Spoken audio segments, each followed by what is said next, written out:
صدر ٹرمپ کی ایران کو بار بار دھمکیوں کے بیچ ایک ایرانی عہدیدار نے امریکی چینل CNN سے بات چیت میں اس بات کی تصدیق کی ہے کہ دونوں ملکوں کے درمیان مذاکرات پاکستان ہی میں ہوں گے۔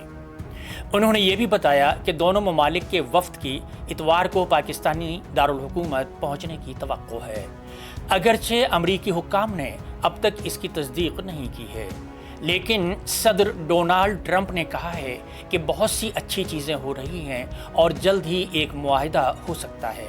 ٹرمپ نے ایروزونا میں ٹرننگ پوائنٹ USA کے ایک پروگرام سے خطاب کرتے ہوئے اس بات پر زور دیا کہ اس عمل کو بہت تیزی سے آگے بڑھنا چاہیے، کیونکہ زیادہ تر معاملات پر پہلے ہی بات چیت اور اتفاق رائے ہو چکا ہے۔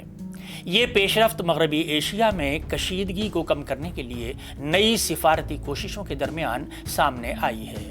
دوسری جانب الجزیرہ کی خبر کے مطابق قطر کے امیر شیخ تمیم بن حمد الثانی اور ترکی کے صدر رجب طیب اردغان نے پاکستان کے PM شہباز شریف سے ملاقات کی، جس میں کشیدگی کو کم کرنے اور سفارتی حل تلاش کرنے کے لیے بین الاقوامی کوششوں پر تبادلہ خیال کیا گیا۔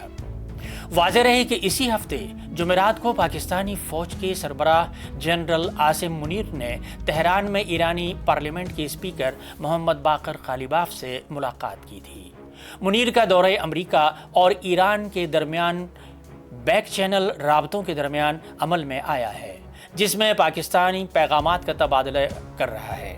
ایران میں جنرل منیر کی ایرانی وزیر خارجہ عباس اراغچی سے بات چیت ہوئی تھی۔ اس دورے کا مقصد مذاکرات کے اگلے دور کے لیے میدان تیار کرنا تھا۔ اس سے قبل امریکہ اور ایران کے درمیان 11-12 اپریل کو اسلام آباد میں ہونے والے مذاکرات بغیر کسی معاہدے کے ختم ہو گئے تھے۔